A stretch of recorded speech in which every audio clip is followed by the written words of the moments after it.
Assalamu alaikum. Very good evening to everyone. Do you know what is most life-sustaining thing in this present world? Any guess? Yeah, that's a good answer. Scientifically, we can say water.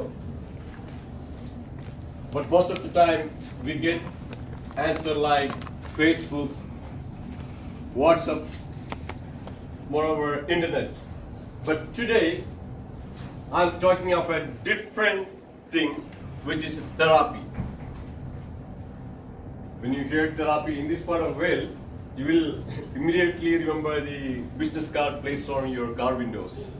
Normally, there is many ads coming when you park your car. But I'm not talking about that.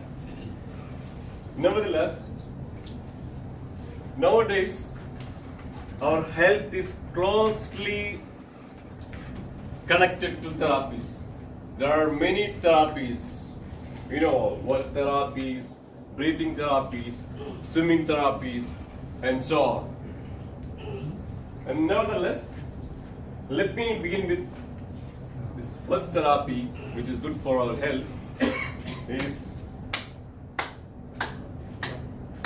clapping therapy. That's right answer. There are 340 pressure points are in our body. And if you ask me where are they, I really don't know. But I know, out of 340, 28 of them are located in our hand, which is directly connected to our different organs in our body. So when we clap, our blood circulation will be stimulated and it will help us to be fit and active.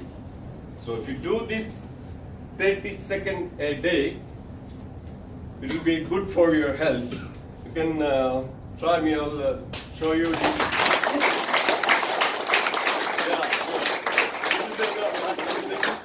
There is a different pattern. It will be, like rhythmically. 1, 2, 1, 2, 3.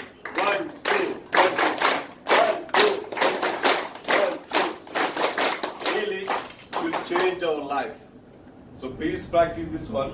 And before I begin with my next therapy, I would like to mention about a person named Rowan Atkinson.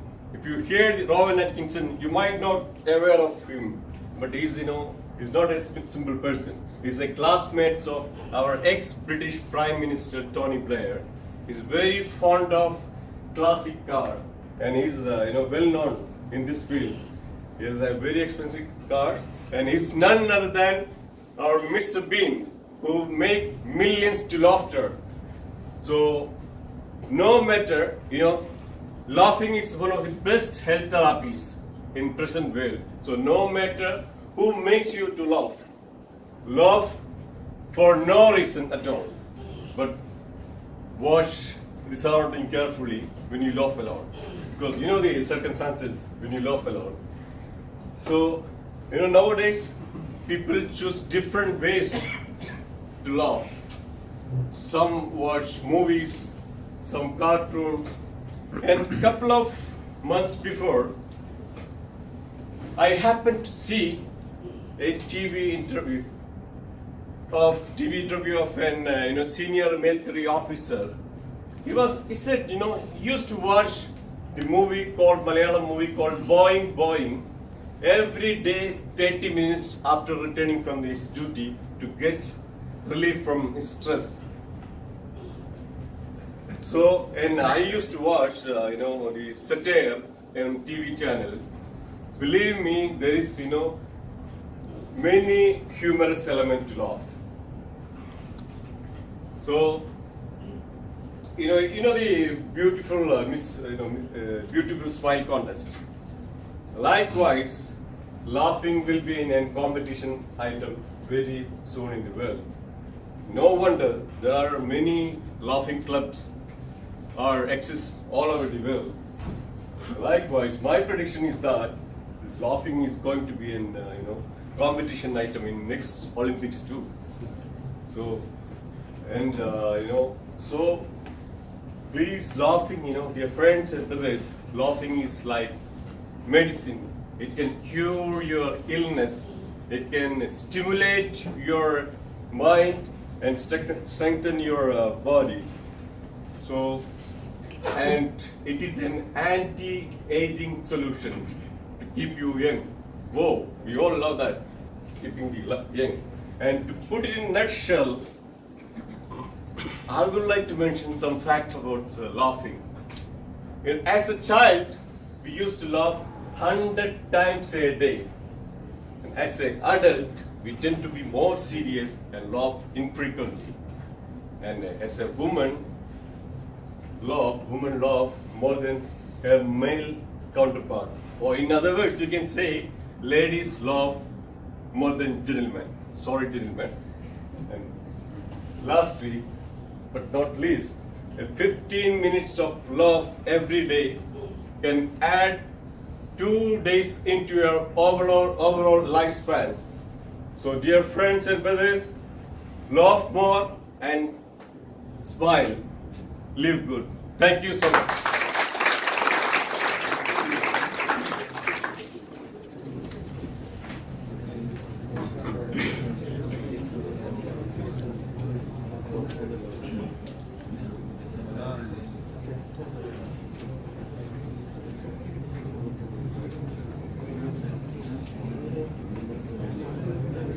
Assalamu alaikum. My name is Mohammed Nabil, and I'm here to talk about technology in societies.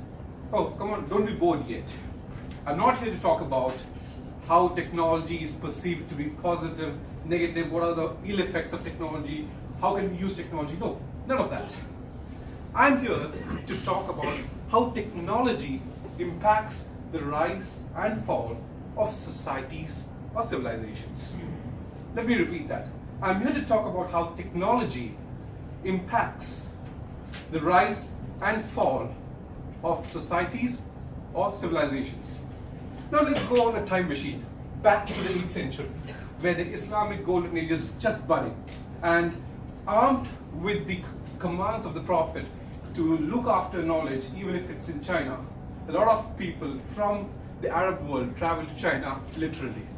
And over there, what did they find? Something called papyrus, which was used by a few families in China, mainly used for beautification, decorative purposes. And the travelers who went to China, what they saw is an opportunity, saying that if we adapt this technology into Baghdad, which is the budding metropolis of the 9th century, we would be able to do a lot of things. Precipitated with this technology, Baghdad started making books one by one. It started off, it skyrocketed the knowledge activities. To just give you the example, there was a translation project where every author who translates any book from any part of the world would get the weight of gold worth the translation. So there's no wonder that it really gave a jolt to the knowledge and technological advances. Now, we can very confidently say that the first book that was ever bound in as a thing was coming from Baghdad, from the Islamic civilization. And sadly, with the stroke of irony which history always gives out, the fall of the Islamic golden age also started with something that's connected with paper. Come back to the year 1440, where Johannes Gutenberg, what he started doing was something very revolutionary. He started printing, or he started inventing a machine which is called printing press. And they started to churn out copies much more faster. Back then in Baghdad in the 9th century AD, it was the Abbasid Caliphate who was embracing technology, new things, everything. Whatever you find from there, oh, there's something out here, can we use it? Oh, there's something else out here, can we adapt it?